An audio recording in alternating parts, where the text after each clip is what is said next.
बहुत सारे लोग बैठे थे। वहां पर दुनिया का एक बहुत ही बड़ा स्पीकर आने वाला था और सब लोग उनकी बातें सुनने के लिए वहां पर आए थे।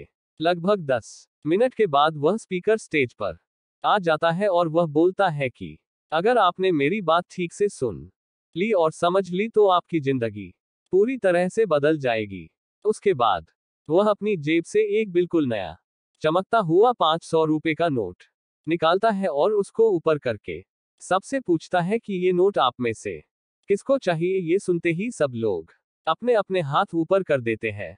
वह स्पीकर बोलता है कि ये नोट मैं आप में से किसी एक को दूंगा, लेकिन इसके लिए आपको थोड़ा वेट करना होगा। अब वह स्पीकर उस नोट को अपनी मुट्ठी में बंद कर लेता है और थोड़ी देर तक उसको मसलता है। अब उस नए नोट में सल पड़ जाते हैं और वह थोड़ा पुराना सा दिखने लगता है और वह एक किनारे से थोड़ा फट भी जाता है। इसके बाद वह फिर उस नोट को ऊपर करके पूछता है अब ये 500 का नोट किसको चाहिए। इस बार भी सभी लोग अपने हाथ ऊपर कर देते हैं।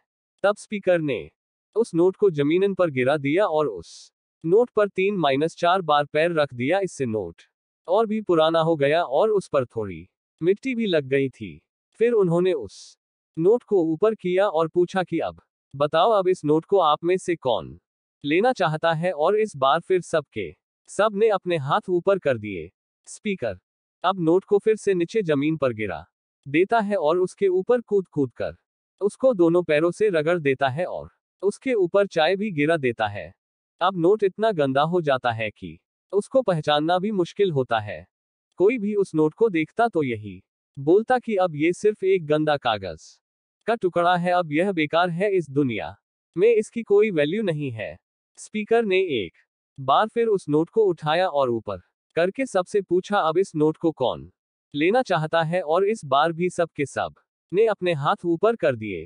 कितना भी गंदा पुराना मिट्टी में सना हुआ चाय का दाग लगा हुआ हो, लेकिन अभी भी वह 500 रुपए का नोट ही था। जिंदगी कई बार बड़े बड़े झटके देती है। आप एग्जाम में फेल हो जाते हो या जॉब के इंटरव्यू के बाद आपका सिलेक्शन नहीं होता, जब आपका बुरा समय चल रहा होता है और आप सिचुएशन का सामना कर रहे होते हो, उसके बाद आपको लगने लगता है कि आप सफलता के लायक ही नहीं है। आपको लगता है कि दूसरे लोग आपसे बेटर है और आप किसी काम के नहीं हो, आपकी कोई वैल्यू नहीं है।